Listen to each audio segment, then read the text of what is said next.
Welcome to this edition of Red Lodge Downtown, a digital media space where we provide the listener with a look at various events and projects taking place in and around Red Lodge, Montana.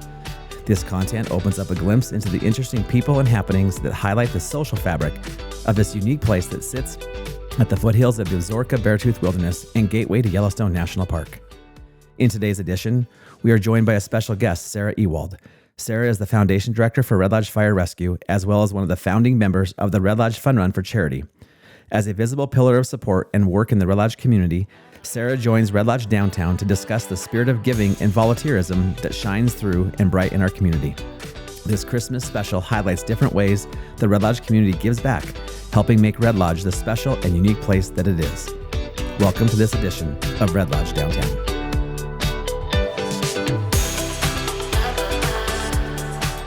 Welcome to Red Lodge, the podcast, our special Christmas edition. Super excited about this. This is our 6th episode of Red Lodge, the podcast here in the early going. It's also our last episode of 2025. After today's special, we'll return on January 13th. We are really excited about our lineup in 2026, so stay tuned there. But today, a special Red Lodge Christmas edition of Red Lodge, the podcast. Our guest today, the Foundation Director of Red Lodge Fire Rescue, Sarah Ewald, is with us. Sarah, thanks for being here. Oh, I'm so excited to be here. Thank you. Yes, and if you know Red Lodge at all, you can be here about 2 weeks. You'll know who Sarah Ewald is. She has been a staple in our community for years, long before I got here. I've been here 11 years, and right away find out who Sarah Ewald is. She is front and center when it comes to volunteer, helping the community, whether it's coaching volleyball, working at the Fire and Rescue Hall. You're going to share a cool story here in a moment about the Senior Center. Just tell us a little bit before we get started, Sarah, what brought you to Red Lodge? How did you end up working for Red Lodge Fire Rescue? Just a little background. That's a great question. We ended up in Red Lodge because I lived in Minnesota, grew up in Minnesota. We moved to California, and I thought, I need to find a place that has more community for me. So and Bo, my husband and Bo agreed as well. So we got here. We've been here for almost 30 years. And in Red Lodge? In Red Lodge. And okay. The reason I ever became associated with the Red Lodge Fire Rescue is Tom Kuntz asked me and other people to join the fire department, and it was right after 9/11. And I remember watching 9/11. I know this sounds cliche, but I was watching it thinking, what do you do when you're, however many, 2,000 miles away? What do you do to add your community to? Because just watching that, so that is literally why I started being a firefighter. I had no idea what I was doing. When I came here. Well, when I first moved to Red Lodge, I first met you via coaching. You've coached at the high school, volleyball, basketball, and right away, if you talk to anyone who's gone through high school, they know who Sarah Ewald is. And then also with the Fire and Rescue and just the community, you're the Fun Run for Charities. You're heavily involved there. We'll get into that. Yep. What is it that makes Red Lodge special to you? We always ask this at the end, but I think I'm going to do this at the beginning. What makes Red Lodge a special place to you? Because today's episode is about really the fabric of our community, the volunteers that take place, how it's such a giving community. It's a Christmas special. What makes Red Lodge a special place for Sarah Ewald? And I think about this a lot. I think that Red Lodge, the size of our community and how much we give is probably bigger and grander than any other community that I can think of. It's certainly any community I've ever been a part of. I think we have people that give. We're a giving community. And we have people that give a lot, and they also stay. When somebody volunteers here or gives here, they give again, and so it's a repeated, and it becomes a family. It's really important to people to give here. And they just do repeatedly. When I was talking to Jennifer, Kat, and Mitch at the Roosevelt Center to prepare for this episode, they said their exact words were, I'll never forget. They said, "It's amazing how people respond to the ask." Yes, right. Yeah, and that's honestly like the Red Lodge podcast, we tell stories, and I'm like right before Christmas, a holiday special to talk about the stories of how Red Lodge is such a giving community. So real quick, when we were talking the other day, you told a really cool story. The Senior Center has a meal program for people that are homebound and others, and you're involved in that, or you talked to some people. Tell us about just this Christmas story you heard recently about the meals for homebound people. So just on Monday, I believe it was, they deliver if you're homebound. And so the Senior Center, so it's Mel and Nicole who run this program at the Senior Center. And you can come get a meal, you can come eat at the Senior Center, or you can come get a meal and pick it up, but they'll deliver if you're homebound. And so my friend was there with her homebound patient, and the meal arrived, and then soon after there was a choir of 25 people in her yard singing 3 Christmas carols, and it brought both of them to tears, and even me. I just thought those are the little acts of kindness at this community that you don't have any idea until you hear a story.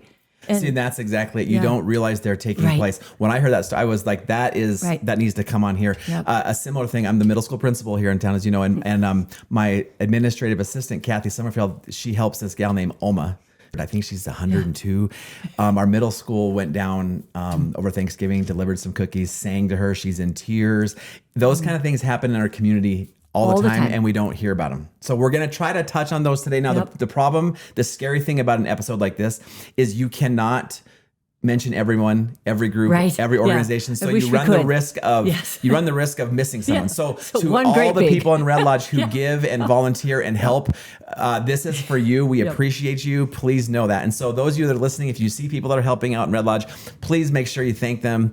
Sarah, and you're front and center. You are an absolute godsend to this community. So I kind of want to start with Red Lodge Fire Rescue. Yes. When I was talking with Amy, there's 4 divisions that make up Red Lodge Fire Rescue. Can you tell us about those 4 divisions real quick? So we have fire, EMS, search and rescue, and support.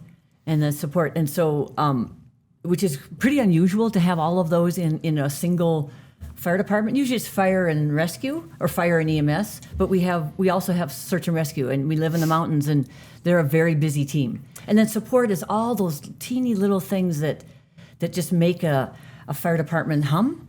And that is what the support does. And as your involvement, you're kind of intertwined in all of them. Yes, in all of them. Like you're busy. You're always busy. There are hours and hours and hours. Very much so.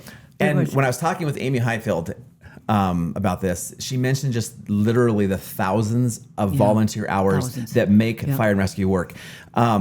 She said upwards of 70% of their hours are from volunteers.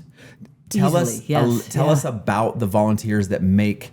I mean, and there's no one in our town that does not appreciate fire and rescue for emergencies, for searching, for everything. Yep. So tell us about the volunteers that make this such an amazing gift to our community. Yeah, I was just thinking about this the other day. We have 120 volunteers, and right now the trend nationally and through Montana, but then also nationally, is there's less volunteers. So small fire departments are really suffering. And we're definitely considered small. We're small and rural, but we have 120 volunteers. And I think that's a testament to we really try to take care of people when they come in our door. We train them. We take good care of them. We try to ease, if they have hardships, we try to help them with that. So the staff, the paid staff at Red Lodge Fire Rescue, which there's 7 or 8, they work really hard to take care of the 120 people that give their time at 24 hours a day, 7 days a week, all the time. Christmas Day, it does not matter.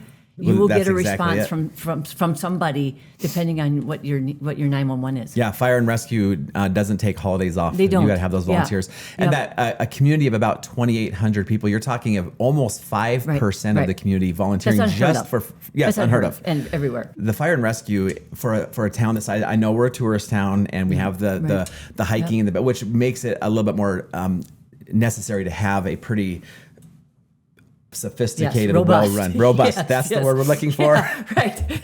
But tell us about just some of the things you've seen over the years.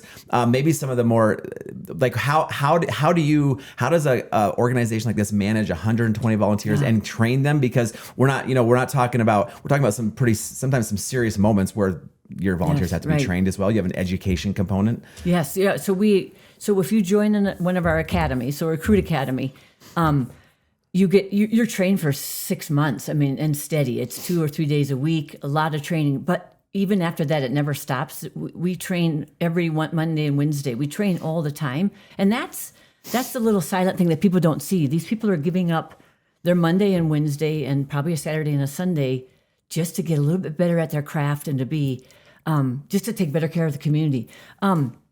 Our chief, Tom Kuntz, is phenomenal, and our leadership is really, really phenomenal at including people and giving you opportunities to grow. And so I I think it starts with our chief, and I will say that we're very lucky to have. And Tom just won a regional award. Yes, right. I mean, it was a national award. Yeah. I mean, he's.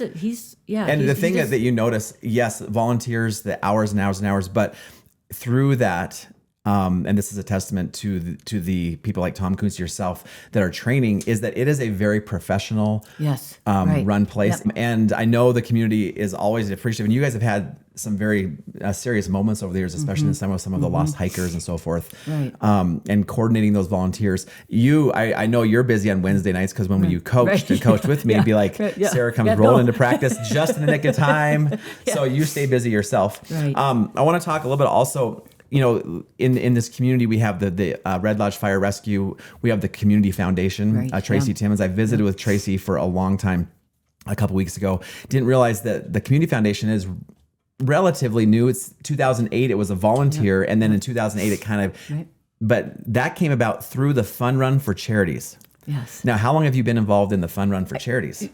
You're going to laugh, but I was the original person with the Fun Run with Hope Smith and Sally Martin. So I worked in a business downtown, and I was Mountain People at the time.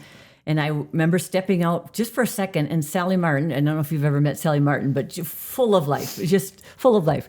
She stopped me, and I had no idea who she was, and she said, "Hey, I want you to help start a race." And I said, "I don't know who you are." Oh, so you're on ground level here. I'm at work on the front porch. Okay, I'm on the porch of Mount. I was sweeping. I was doing something, and Sally Martin comes up and she goes, "We have to start this thing." And she was so gregarious and full of life. And I remember thinking, "Who is this crazy?" And she said, "Will you meet with me and will you talk about? I want to start a race." So Linda Eckhoff and Sally Martin were the two acorns to this, the two, and then Hope Smith and we met, and that is how the Fun Run was born. And because she said, "You guys are runners. You and Hope Smith are runners." Yes. Hope coach cross country. Yeah. Now, and she said, "So will you guys? Do you think it's possible?" And Hope and I still laugh at that conversation because we were pretty serious, and Sally was just this wonderful, full of life person. So at that time, there was no community foundation. No community foundation. Did you know Tracy Timmons at that time or no? No. We hired her. Do you remember what year later. that was? Was that like early 2000s? Well, it was 22, 23, probably 23 and a half years ago. Okay. So in that very first race, did you have the kind of start downtown, same what you do now, or? 4 of us, Hope and her husband and Bo and I, set it all up. No idea what we were really doing. Hope did a little bit, but we were just following her lead. And the funny thing that I still to this day, Hope said when we were meeting, she said, "Well, nobody's going to walk this, so we're not having a walk."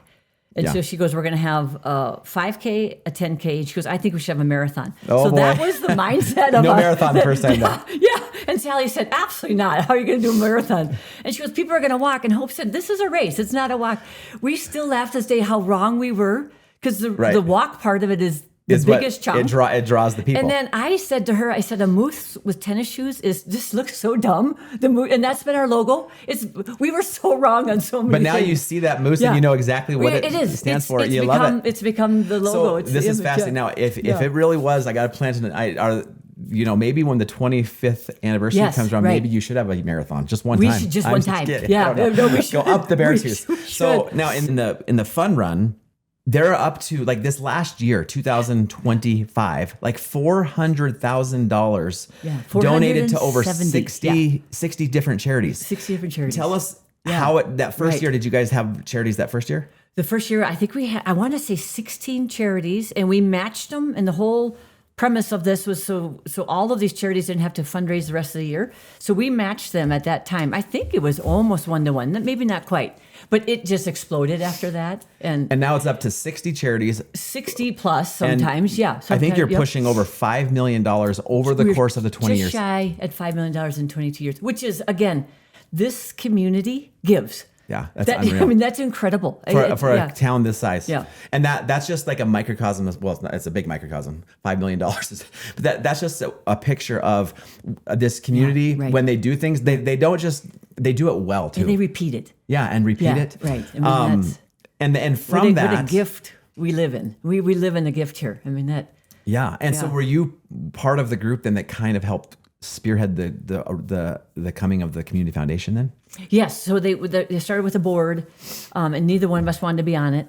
So just because we were so busy, so we started with a board, and then we hired our first director, and then we got the building, and so it just grew like in such a positive way. But it was baby steps. Yeah. So we had a director, but we would meet in Sally's living room. We didn't have a home, and now we have a home.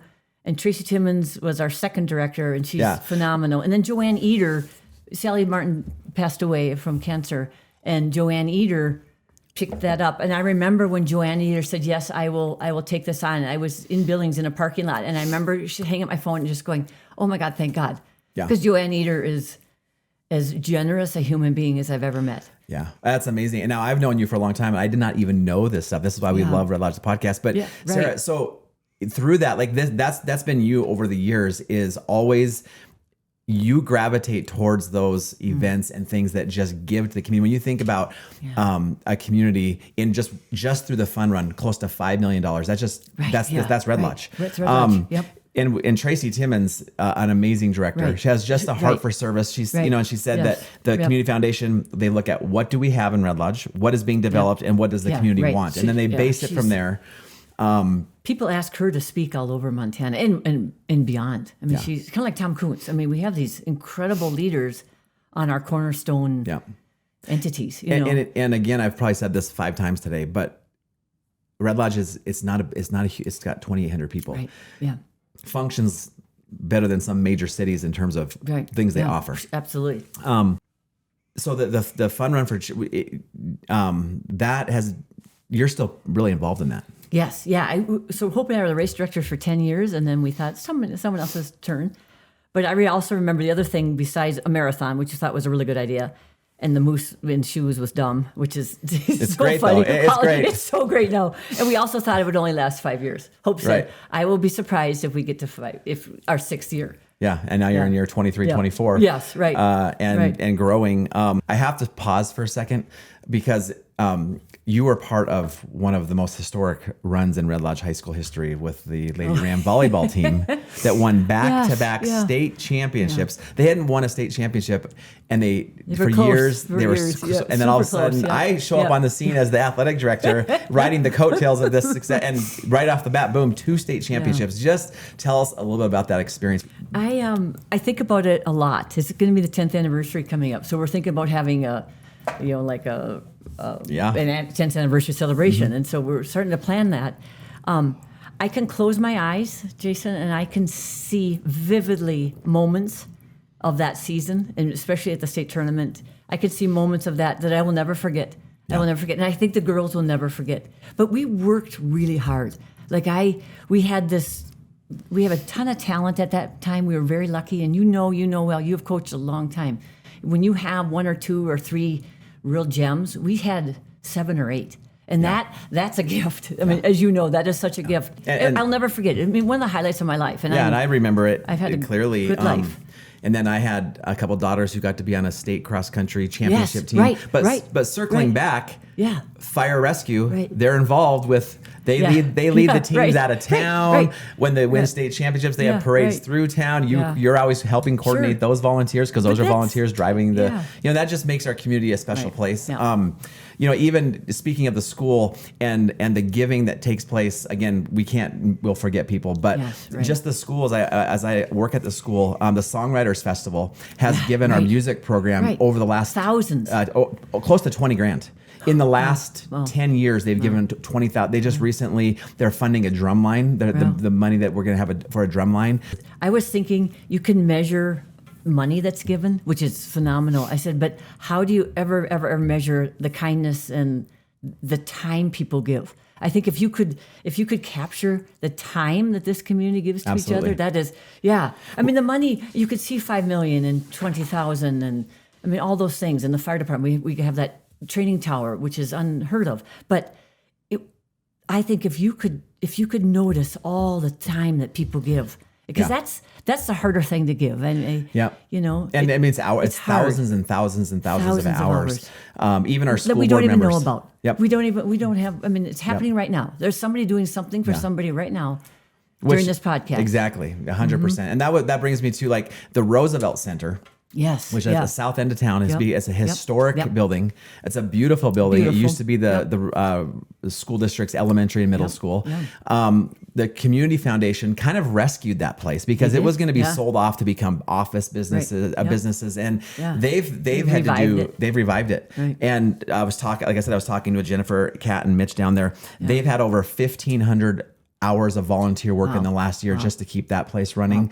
And they're, that they were the ones that said it's amazing how people respond to the ask. One thing that really struck me is when they get people who are willing to spend time volunteering, they want to make it worth their while. Right. So they said they spend a lot of time making sure their volunteer work is purposeful. So people feel like this is serving a purpose. This is actually helping and that to me, it actually kind of made me feel a little guilty. Like, man, when I ask for volunteers, make sure it's purposeful. In your line of work, talk about how the work of your volunteers is purposeful at Red Lodge Fire Rescue. Yeah, that I think when they join, we all have different personalities. So search and rescue is a little bit different than EMS and a little different than fire. So you kind of find your family within the family of Red Lodge Fire Rescue. And then I think, search and rescue, they're athletes in a way. I mean, they, so when they get a mission, which what they call, it might last 7 weeks long and they might go out multiple times. Like this summer, we had another, EMS is very quick. It's probably a little higher trauma. Yeah. And it's more personal because EMS is you have a team of 2 usually, and so that's a different personality. You have to just have a great big heart and be able to see everything. And fire is a kind of a mix, but fire is more structure fire or wildland fire. So fire is different. They're all very different. Yeah.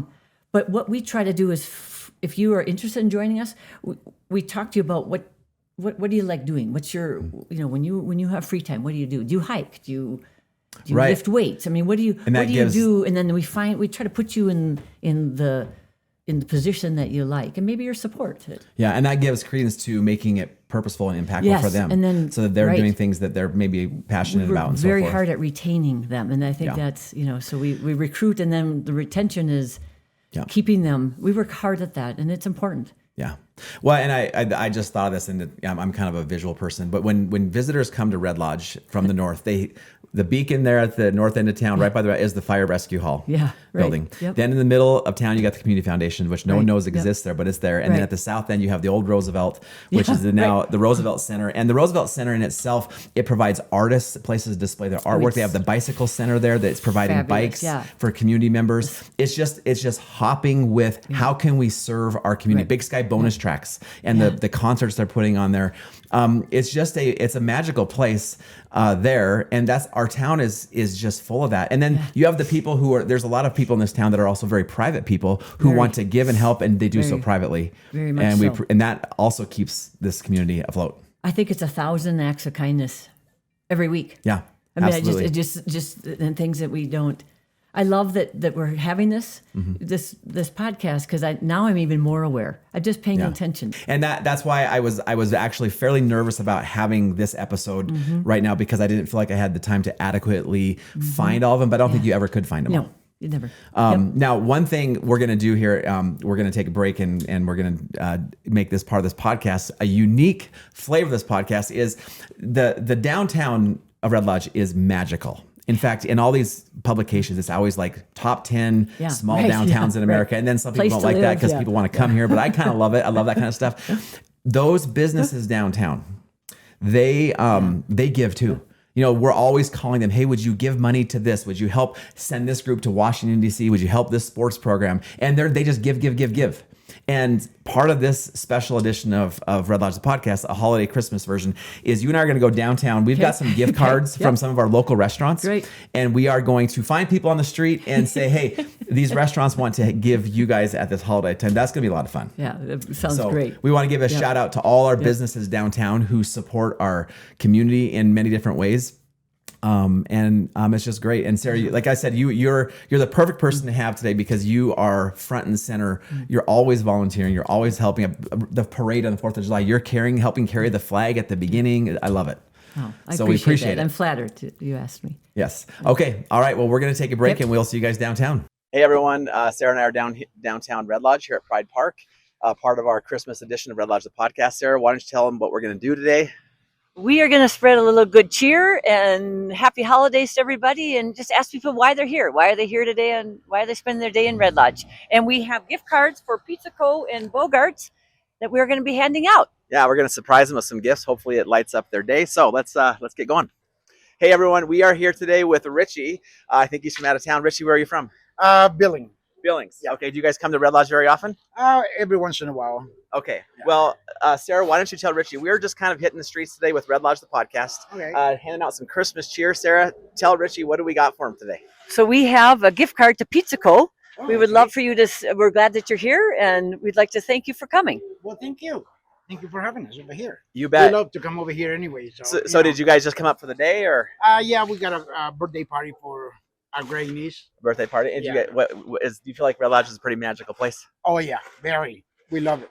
Okay. Well, we hope you have a great Christmas, Well, same and to you guys. Pizza Co. hopes you have a great Christmas, and thanks for being here. Thank you so much. Thank guys you. have a good one. Merry Merry Christmas. Christmas. Okay, we have got some more guests here to Red Lodge, here on Red Lodge the podcast, the special Christmas edition. Tell us, what is your name? Zeva Zupan. That is a cool name, but we also learned that Zeva is what kind of fan today?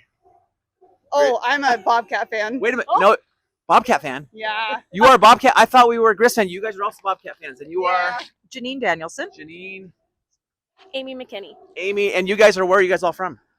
Well, I'm from Colorado. My family is from here, but I live in Fairview, Montana. Okay, what makes Red Lodge awesome and magical? I think for me it's the history, because my grandma was really big on the history of Montana and making, or in Red Lodge specifically, and making it what it is. So I think the history is cool. I for love me. that. I'm a former history teacher. Oh, is your grandma from the museum? My grandma helped start the museum down the street. Serious. We just did a episode on the mine disaster. Check us out, Red Lodge podcast, Smith Mine Disaster. Yes, that is so cool. Yeah. Okay, what about you guys? What do you like about Red Lodge? The mountains, the outdoors, going hiking and camping. Absolutely agree. Total. It's just the vibe. The vibe. You guys hit all three amazing things. Okay, so Sarah has got a gift for you guys. All right. Sarah is like a staple in Red Lodge. She's amazing. She's got a gift card to Bogart's right across the street here. All right. So, There you go. Yeah, Merry Christmas. Yeah. Thank you guys. and We thanks. love Bogart's in their Huckleberry Margarita. Okay, well, there you go. I think you can They're get a waiting few of those. across the street. Yeah, big thanks to Bogart's, and thanks for giving us the opportunity. And one last time, go Grizz. Okay, we're here with Red Lodge podcast. We finally ran into a local. Our first two were from out of town. Tell us tell us about yourself. My name is Ann Winning, and I've lived in Red Lodge for about 20 years. Okay, we know Ann. Her kids go to the elementary school. Sarah and I are just kind of doing a Christmas edition. Tell us real quick. We always ask guests this: what makes Red Lodge a magical place to Ann? Oh, where do you start? There's so many things that make Red Lodge magical.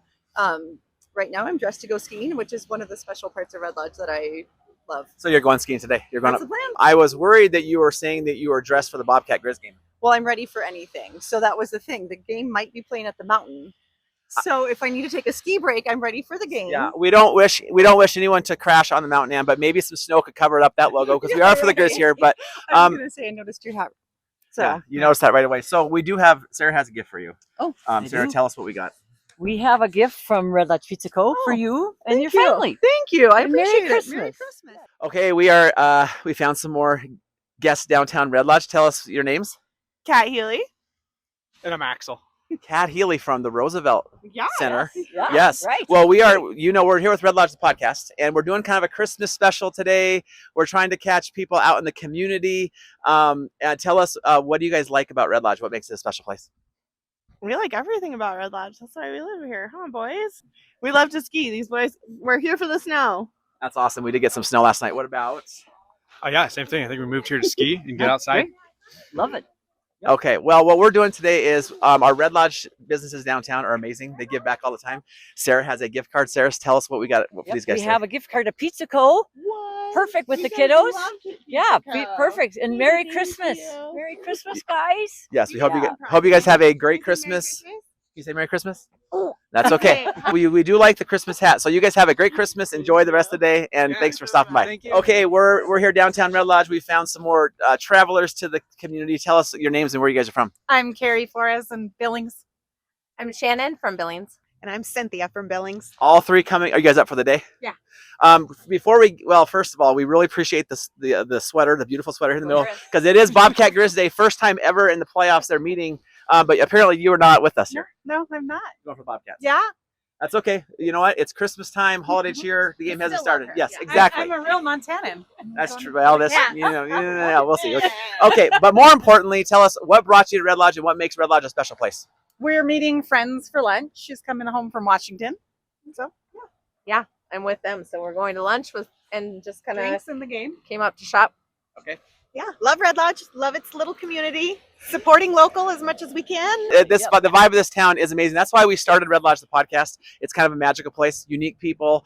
But speaking of going to lunch, we do have a little gift for you guys today. Sarah has some gift cards. Yep, This one is from Pizza Co. Yep. So yeah, our Pizza Co. Bogarts are down. We're just kind of giving back to people, and hopefully you guys enjoy that. And we'll see you next time. One last time, go Kids! That's all right. Merry Christmas. Okay, Red Lodge, we found a really special guest today. Bumped into Miss Angie Faye. Angie, tell us what brought you to Red Lodge. Oh, what brought me to Red Lodge? Yes. Wow. Some life changes, and I wanted to try living in a small town, and I happened to get a job at one of the best small towns in Montana. Yes, and this is a unique town, isn't it? It's a pretty magical place. Absolutely, it is very magical, especially today. Today is like the perfect winter day, right? And actually, I'm obsessed with days like this that are sunny and snowy because there's actually a word used to describe how good sun feels when it's snowy. Oh, you got to tell us the word now. It's apricity. No, say that again. Apricity. Apricity. We learned a lot of new things on Red Lodge, the podcast. Now, Angie, you did wear the Let It Snow sweatshirt today. Tell us, because it snowed last night. Finally, our ski resort getting a little help. Yeah, I heard their ski resort's getting a little help, and we need it. I think this is just a sign of good things coming. Yeah, and you're quite the outdoor adventurer yourself, correct? You like to get outside. Yeah, I like to get outside. I'm grabbing a coffee, and then I'm gonna head up to the gate where it's closed at the pass and just walk my dog up there. Okay, well, there'll be plenty of snow up there. Sarah, who is amazing part of this episode, tell us, Sarah, what do we got for Angie today for stopping by and visiting with us? We have a gift card to Bogarts. Really? So when you're done hiking with your dog, come back down to town and go to Bogarts. I will. Thank you. Maybe catch the big game. Yes, go Grizz. All right, thanks, Angie. All right, that kind of ends our downtown fun. That was a lot of fun, Sarah. That was so much fun. Yeah, thank you for inviting me. Yeah, and thanks for joining us on this episode of Red Lodge podcast. You're obviously a great part of this community, as was noted by our guest today. I want to wish you a Merry Christmas, and thanks for all you do for Red Lodge. Oh, and likewise, thanks to the two of you. Thank you, and Merry Christmas. All right, everyone. Welcome back to the studio here at Red Lodge, the podcast. We'd like to thank Red Lodge Hospitality for providing the gift cards today to have some fun downtown and just give back to the people that come to Red Lodge, live in Red Lodge. Again, this edition of Red Lodge Downtown was to just highlight the volunteerism that takes place in Red Lodge, just the giving that makes up the fabric of this community. We'd like to thank our guest today, Sarah Ewald, for helping out. We would like to wish everyone out there a Merry Christmas and Happy New Year. This is our last edition before in 2025. Our next episode won't come out until January 13th. So now's the chance to get caught up on episodes you missed. We hope you've enjoyed the launch of Red Lodge, the podcast, and Red Lodge Downtown. I'm Jason. I'm your host. We'll see you in 2026.